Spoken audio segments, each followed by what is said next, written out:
कहानी की शुरुआत में हम एक अमीर मगर शराबी आदमी को देखते हैं जिसका नाम डाइसू है। उसने आज भी बहुत सारी शराब पी ली थी जिस वजह से उसे गिरफ्तार कर लिया जाता है। वहाँ डाइसू पुलिस वालों से काफी बदतमीजी करता है, मारपीट करता है, मगर तभी उसका दोस्त वहाँ आकर पुलिस वालों से माफी मांगता है और डाइसू को बचाकर वहाँ से ले जाता है। वो जब पुलिस स्टेशन से बाहर आते हैं तो एक पब्लिक टेलीफोन से डाइसू अपने घर कॉल करता है, जहाँ कॉल उसकी बेटी उठाती है। वो अपनी बेटी से कहता है, मेरी प्यारी बेटी, मैं आज घर जल्दी आऊंगा और तुम्हारे लिए बहुत सारे तोहफे और खिलौने भी लाऊंगा। अपने पापा का इंतजार करना। इसके बाद उसका दोस्त फोन करने लगता है और डाइसू बाहर आ जाता है। फोन करके जब उसका दोस्त बाहर देखता है और डाइसू को बुलाता है तो वो वहाँ नहीं था। उसका दोस्त उसे ढूंढने की काफी कोशिश करता है मगर वो कहीं नहीं मिलता, क्योंकि उसे किसी ने अगवा कर लिया था, जो उसके सामान को देखकर पता चल रहा था, जो सड़क पर गिरा हुआ। अब अगले ही सीन में हम डाइसू को एक जगह पर कैद देखते हैं। वो दरवाजे के छोटे सी रास्ते से अपना सर बाहर निकालता है और वो आदमी जो उसे खाना देने आया था उससे पूछता है कि आखिर मैंने ऐसा क्या गुनाह किया है जो तुमने मुझे इस तरह से कैद किया हुआ है।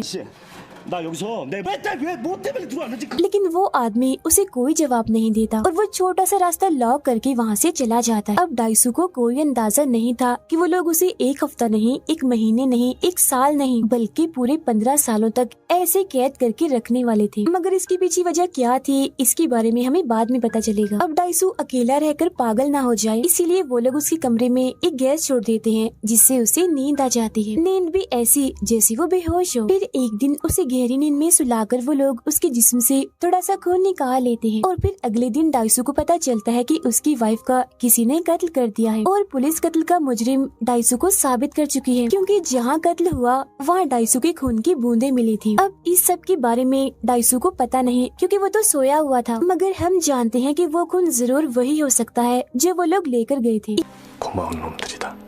ये जानकर डाइसू काफी टूट जाता है और दुखी भी हो गया था, इसीलिए अपनी बाजू काट कर अपनी जान लेने की कोशिश करता है। लेकिन जिन लोगों ने उसे कैद किया हुआ था वो दोबारा से उसका इलाज करके बिल्कुल ठीक कर देते हैं, लेकिन वो फिर भी बाज नहीं आता। एक बार नहीं बल्कि कई बार अपनी जान लेने की कोशिश करता है, जहाँ वो लोग भी बार बार उसका इलाज करके मरने से उसे बचा लेते हैं। ऐसा लग रहा था कि किसी वजह से वो ये नहीं चाह रहे कि डाइसू मरे, वो उसे जिंदा रखना चाहते थे। अब डाइसू को एक आइडिया आता है। खाने के लिए उसे जो स्टिक्स मिली थी उनकी मदद से वो दीवार को खोदने लगता है। ऐसा वो अपना वक्त गुजारने के लिए करता है। फिर ऐसे करते करते 15 साल गुजर जाते हैं। वो एक ईंट को हटाने में भी कामयाब हो गया था, जहाँ से वो पूरे शहर को देख पा रहा था। वो इस वजह से भी काफी खुश था कि 15 साल का ये अजाब वक्त भी खत्म हो गया है। उसका अब बस एक ही मकसद था, बाहर जाकर उस इंसान को ढूंढना जिसने उसे यहाँ कैद करके उसके 15 साल जहन्नुम जैसे बना दिए। वो आज रात सो जाता है इस उम्मीद में कि कल मैं यहाँ से निकल जाऊंगा, मगर सुबह उठकर जब उसकी आँख खुलती है वो फौरन ही बड़े अलग ही अंदाज से एक सूटकेस से बाहर निकलता है। और क्योंकि वो सूरज को 15 सालों के बाद देख रहा था, इसीलिए सूरज की रोशनी वो बर्दाश्त नहीं कर पाता और उसे कुछ भी दिखाई नहीं दे रहा था। फिर जब वो नॉर्मल होता है तो उसी बिल्डिंग पर वो एक और आदमी को देखता है जो छत से कूदकर अपनी जान लेने वाला था। वो उस आदमी के पास जाकर अजीब तरह से उसे देखने और सूंघने लगता है, क्योंकि इतने वक्त के बाद उसने किसी इंसान को देखा था। डाइसू उसे अपनी सारी कहानी बताता है जो उसके साथ हुआ, ताकि उस आदमी के अंदर थोड़ा हौसला पैदा हो और जीने की चाहत उसके अंदर जग जाए और वो अपनी जान ना ले। जिसके बाद डाइसू वहाँ से चला जाता है, मगर हम देखते हैं कि उसके समझाने के बावजूद भी वो इंसान कूदकर अपनी जान ले ही लेता है। ये सब देख उसे हैरानी नहीं होती, बल्कि वो मुस्कुराने लगता है और मन ही मन में कहता है कि कैसी अजीब बात है ना, जब हम खुश होते हैं, हंसते हैं तो पूरी दुनिया हमारे साथ हंसती है, मगर जब हम रोते हैं तो हमारे साथ कोई नहीं होता, हमें अकेला ही रोना पड़ता है। यहाँ उसे पता चलता है कि 2003 है और सब कुछ उसके लिए नया है। वो शीशे के बॉक्स के पास बैठकर मछलियों को बड़े गौर से देखने लगता है। इतनी ही देर में एक भिखारी उसके पास आता है, उसे एक मोबाइल कुछ पैसे देते हुए कहता है कि ये रखो, मगर इस बारे में मुझसे कुछ मत पूछना, क्योंकि मैं खुद नहीं जानता, बस ये तुम तक पहुंचाने का कहा था। जिसके बाद वो यहाँ से चला जाता है। इसके बाद डाइसू एक होटल में बैठा होता है, जहाँ तभी उसी मोबाइल पर किसी की कॉल आती है। वो जब उस कॉल को उठाता है तो पता चलता है कि कॉल पर वही आदमी है जिसने उसे इतने सालों तक कैद करके रखा हुआ था। वो आदमी इससे पूछता है, तुम्हें कैसा लग रहा है आजाद होकर? मगर डाइसू उसकी बात को नजरअंदाज करके बार बार उससे एक ही बात पूछता है कि आखिर तुमने मेरे साथ ऐसा क्यों किया? जिस पर वो अगवा करने वाला आदमी कहता है, तुम एक बार अपनी जिंदगी में झांको और फिर सोचो कि तुम कौन हो और तुमने अपनी जिंदगी में क्या क्या काम किए हैं। इतना बोलकर वो कॉल काट देता है। डाइसू काफी थक गया था तो वो बेहोश हो जाता है। फिर जब उसकी आंखें खुलती हैं तो वो अपने सामने एक कम उम्र लड़की को पाता है जिसका नाम मीडू है। वो इसी होटल में जॉब करती है। वो डाइसू की लिखी सारी डायरीज पढ़ने लगती है, जो बात डाइसू को बिल्कुल भी अच्छी नहीं लगती। वो फौरन उससे अपनी सारी डायरीज ले लेता है। फिर अगली सुबह वो अपनी खोई हुई बेटी को ढूंढने जाता है। उसे पता चलता है कि किसी ने उसकी बेटी को गोद ले लिया है और अब वो इस मुल्क में नहीं रहती। यहाँ डाइसू को उसकी वाइफ की याद भी आती है जिसकी कत्ल का इल्जाम उसी के सर पर है। वो फिर ये फैसला करता है कि मैं अपनी वाइफ की कब्र पर तब तक नहीं जाऊंगा जब तक मैं उसके कातिल को ढूंढ न लूं। फिर अब डाइसू अलग अलग होटल्स में जाता है क्योंकि उसे कहीं का भी जायका पसंद नहीं आता। वो उस होटल जैसा जायका ढूंढ रहा था जिसका खाना उसने तब खाया था जब वो कैद था। वो उसका जायका आज तक नहीं भूल पा रहा था। कई सारे होटल्स का खाना चखने के बाद वो उस होटल में पहुँच ही जाता है जिसका खाना उसने 15 सालों तक खाया था। खाना पहुंचाने वाले का पीछा करते हुए वो वहीं पहुंच जाता है जहां उसे कैद किया हुआ था। यहाँ पर और भी बहुत सारे लोगों को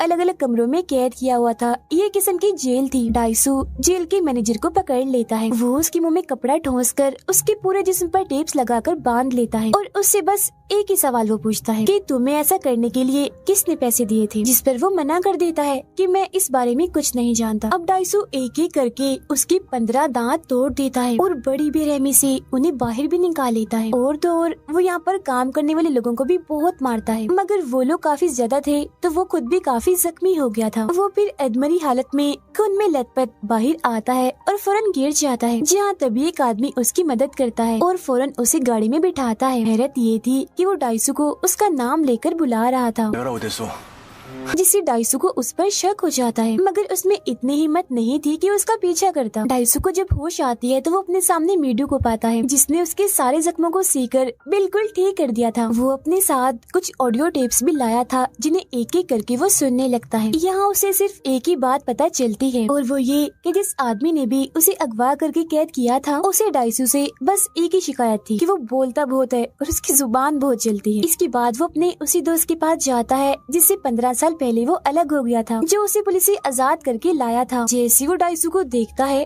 उसे गले से लगा लेता है। वो काफी जज्बाती हो गया था इसीलिए रोने लगता है। डाइसू अपने दोस्त के कंप्यूटर में अपनी आईडी लगाता है जिसे चेक करने पर उसे पता चलता है कि उसके ऊपर जो केस चल रहा है अपनी वाइफ के कत्ल का, वो कल पूरी तरह से खत्म हो जाएगा, जिसका मतलब था कि डाइसू अब पूरी तरह से आजाद होने वाला है। उसका दोस्त उसे कहता है तुम्हें अपनों में से ही किसी को या जो तुम्हारे आस पास है उनमें से ही किसी को ढूंढना चाहिए, क्योंकि इन्हीं में से कोई एक है जो तुम्हारे साथ ही सब कर रहा है। ये सुन डाइसू को उसी लड़की मीडू पर शक होता है क्योंकि उसने बगैर किसी वजह से डाइसू की मदद की थी। वो मीडू को पकड़कर उसे बांध देता है और काफी मारकर उसे पूछताछ करने लगता है, मगर तभी उसके पास उसके दोस्त की कॉल आती है जो बताता है कि मैंने उस अगवा करने वाले की आईडी को चेक करके ये पता लगवा लिया है कि वो कहाँ रहता है, मतलब जो उसका ठिकाना है। अब यहाँ हैरत ये थी कि वो पता कहीं और का नहीं बल्कि डाइसू के सामने वाली बिल्डिंग का था। वो फौरन उस बिल्डिंग में जाता है जहाँ उसे वही आदमी मिलता है जिसने जख्मी हालत में उसकी मदद की थी, जो उसे उसका नाम लेकर बुला रहा था। यहाँ हमें इस आदमी का नाम पता चलता है, इसका नाम वोजिन होता है। वो डाइसू को देखकर मजाकिया उस पर हंसने लगता है, जो देखकर डाइसू को गुस्सा आ गया था और वो फौरन आकर उसे गले से पकड़ लेता है, जिस पर वो डाइसू से कहता है अगर तुम चाहो तो मुझे मार सकते हो। वो फिर उसे अपना सीना दिखाता है जिस पर टांगों के निशान थे और कहता है कि मेरे अंदर एक चिप डिवाइस है और ये देखो रिमोट भी है, अगर मैं चाहूँ तो रिमोट दबाकर भी खुद को मार सकता हूँ, तो मौत से मरने से तो मुझे डर नहीं लगता। और हाँ, अब तुम जान ही गई हो कि मैंने तुम्हें वहाँ कैद किया था, तो अब ध्यान से मेरी बात सुन लो। तुम्हारे पास मजीद 5 दिन है। अगर तुमने पता लगवा लिया कि मैंने तुम्हें 15 सालों तक कैद क्यों रखा था तो मैं खुद को मार लूंगा, लेकिन अगर तुम पता ना लगवा सके तो मैं मीडू को मार दूंगा, यानी उस लड़की को। इतना कहकर वो यहाँ से चला जाता है। डाइसू भी अब उसे कुछ नहीं कहता और जाने देता है, क्योंकि वो भी जानना चाहता था कि आखिर मैंने ऐसा क्या किया जो मुझे इतनी बड़ी सजा मिली। अब जब डाइसू मीडू के पास आता है तो देखता है कि जेल के मैनेजर और उसके लोगों ने मीडू को पकड़ा हुआ है और उसे बंदी बनाया हुआ है। वो अब डाइसू को भी पकड़ लेता है। और उसके दांतों को भी बिल्कुल वैसे तोड़ना चाहता था जैसा उसके साथ डाइसू ने किया था। मगर तब इतनी ही देर में दरवाजे पर वो जिनका आदमी आता है, जो मैनेजर को बहुत सारे पैसे देकर डाइसू को छोड़ने का कहता है, जिस पर मैनेजर मान भी जाता है और पैसे लेकर वो डाइसू और मेडू दोनों को ही छोड़कर वहाँ से चले जाते हैं। जाते वक्त डाइसू मैनेजर से कहता है कि मैं तुम्हारे हाथ काट दूंगा जिससे तुमने मेडू को छुआ है। अब मेडू अपनी नौकरी छोड़ देती है और वो दोनों इस जगह को छोड़कर कहीं दूर चले जाते हैं। दोनों की एक दूसरे से दोस्ती हो चुकी थी, वो काफी करीब भी आ चुकी थी। मगर अगली सुबह जब वो सोकर उठते हैं तो अपने सामने एक बॉक्स देखते हैं जिसके अंदर मैनेजर का कटा हुआ हाथ था। ये देख डाइसू समझ जाता है कि ये काम जरूर वोजिन का है। वो सोचता है कि मैनेजर का हाथ तो मैंने काटना था, मगर वो तो वोजिन ने काट दिया। आखिर उसे ये हाथ काटने वाली बात कैसी पता चली? उसे यहाँ पर शक हो जाता है कि जरूर किसी तरह वोजिन ने हम पर नजर रखी हुई है। इसीलिए वो बिजली की एक दुकान पर जाता है और अपने कपड़े, जूते, सारी चीजें चेक करवाता है। तब उसे पता चलता है कि उसके जूते में एक चिप लगी हुई थी जिसकी मदद से वोजिन उनकी सारी बातें सुन रहा था और उन पर नजर रखी हुई। फिर डाइसू जब रिसर्च करता है तो उसे एक स्कूल के बारे में पता चलता है।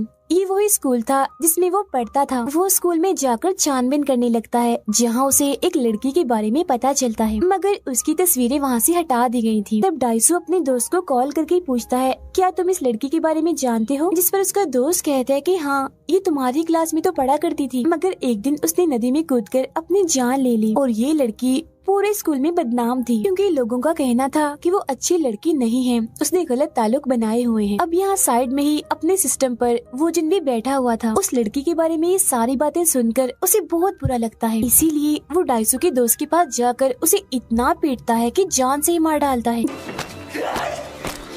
जिसके बाद वो उसे कहता है, तुमने उसके बारे में बहुत गलत बकवास की है, वो कोई ऐसी वैसी लड़की नहीं थी, समझ गए ना? जिसके बाद वो यहाँ से चला जाता है। डाइसू को जब अपने दोस्त की मौत का पता चलता है तो उसे बहुत दुख होता है। उसे लगता है कि वो मेरा दोस्त था, इसीलिए उसकी मौत हुई और अब कहीं मीडू की भी ना हो जाए, इसीलिए वो उसे मैनेजर के पास छोड़ देता है क्योंकि अब उन दोनों की दोस्ती हो गई थी और सच्चाई का पता लगवाने के लिए अकेला ही वो निकल जाता है। जहाँ अब धीरे धीरे उसे याद आता है कि जब उसने स्कूल छोड़ा था तो वो लड़की जिसने अपनी जान ली और उसका भाई एक दूसरे के काफी करीब आ गए थे, जिन दोनों को डाइसू ने देख लिया था। और अब यहाँ पर ये राज खुलता है कि उस लड़की का भाई और कोई नहीं बल्कि वोजिन था, यानी वही जिसने डाइसू को इतने सालों से कैद रखा। अब डाइसू ने स्कूल तो छोड़ना ही था, इसीलिए वो ये सारी बातें अपने दोस्त को बता देता है, मगर वो उससे ये कहता है कि ये बात राज रहनी चाहिए, किसी को भी मत बताना। और बस यही उसकी जिंदगी की सबसे बड़ी गलती थी कि उसने अपने दोस्त पर भरोसा करके ये बात उसे बता दी, क्योंकि उसने ये बात राज नहीं रखी बल्कि पूरे स्कूल में ही फैला दी, जिससे उस लड़की ने अपनी जान ले ली और इसी चीज का बदला वोजिन डाइसू से ले रहा था। अब आखिरकार डाइसू को पता चल ही गया था कि क्यों आखिर इतने सालों से वोजिन ने उसे कैद करके रखा था और आज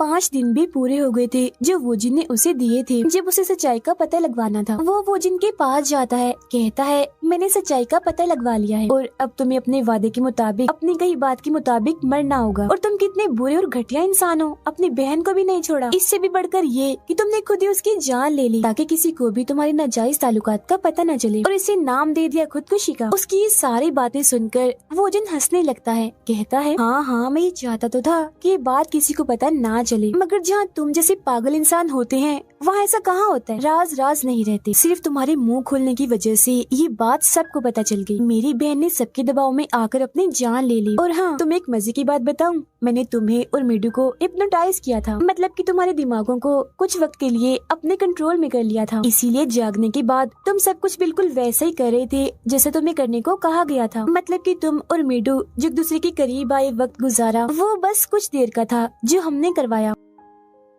अब हिप्नोटाइज के असर से बाहर आने के बाद उसे कुछ भी याद नहीं होगा, मगर मैं तुम्हें ये बात भूलने नहीं दूंगा क्योंकि सच्चाई जानने के बाद तुम मरना पसंद करोगे। ये कहने के बाद वो जामुनी रंग के एक बॉक्स की तरफ इशारा करके डाइसू को उसे खोलने का कहता है। जैसे डाइसू उसे खोलता है तो उसमें एक एल्बम था जिसमें एक छोटी बच्ची की तस्वीरें थी, जिन सब में डाइसू भी उसके साथ था। वो जैसे जैसे पन्नों को पलटता है तो बच्ची की उम्र बढ़ने के साथ साथ की सारी तस्वीरें थी और सबसे आखिरी तस्वीर थी मीडू की। जी हाँ, बिल्कुल मीडू की। इसका मतलब ये था कि मीडू और कोई नहीं बल्कि डाइसू का अपना ही खून है। वो उसकी बेटी ही है जिसे अब वो प्यार करता है और उसके करीब भी आ चुका है। ये जानकर उसे पहले तो धक्का लगता है, मगर फिर एक ही दम वो आग बगोला हो जाता है। गुस्से में आकर वो जिन पर हमला कर देता है, मगर वो जिन का गार्ड उसे पकड़ लेता है और काफी बुरी तरह उठा कर वो उसे मारता है। वो उसे इतना मारता है कि अधमरा कर देता है, मगर इससे पहले वो उसे जान से मारता वो जिन अपने ही गार्ड को गोली से उड़ा देता है। अब वो जिन मैनेजर के पास कॉल करता है, जिससे हमें पता चलता है कि मैनेजर भी उसके साथ मिला हुआ है। उसके सामने मीडू थी, जिसके सामने भी बिल्कुल वैसा ही जामुनी रंग का बॉक्स था, जिसे अब कुछ ही देर में खोलकर ये सारी सच्चाई मीडू को भी बतानी थी। डाइसू उससे बात करता है, कहता है चाहे कुछ भी हो जाए तुम प्लीज उस बॉक्स को मत खोलना। इसके बाद डाइसू गुस्से में वो जिन से कहता है कि अगर मीडू को इस बारे में पता चला तो मैं तुम्हारी जान ले लूंगा और तुम्हारे टुकड़े टुकड़े कर दूंगा। मगर अगले ही पल वो पूरी तरह से टूट जाता है और फूट फूट कर रोने लगता है और वो जिनके आगे गिड़गिड़ाने लगता है, झुक जाता है उसके आगे, कहता है कि मैं सारी जिंदगी तुम्हारा गुलाम बन के रहूंगा, लेकिन प्लीज मीडू को इस बारे में कुछ पता नहीं चलना चाहिए।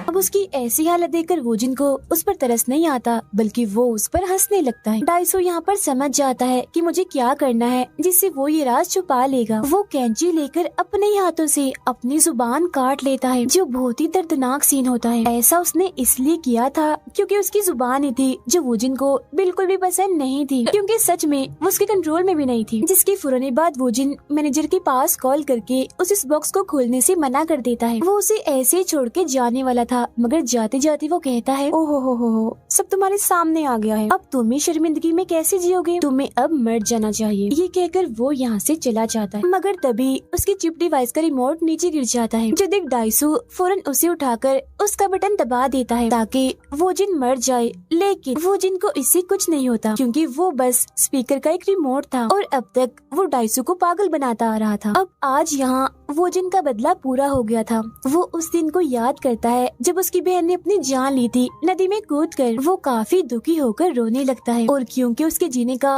अब कोई मकसद नहीं था, इसीलिए खुद को गोली मारकर वो अपनी जान ले लेता है।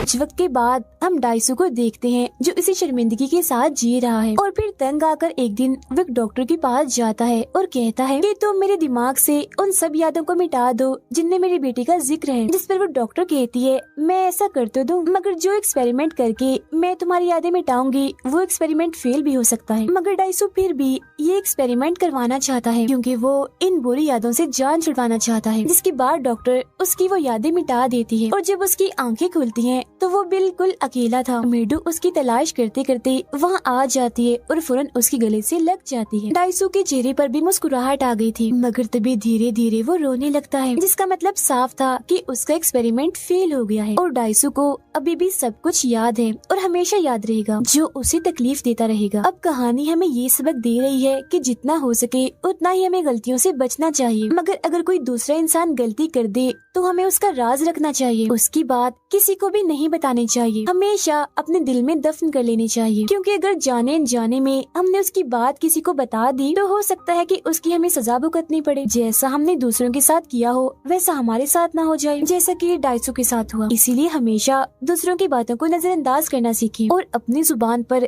जितना हो सके काबू रखें। और इसी मैसेज के साथ ही ये कहानी इधर ही खत्म हो जाती है।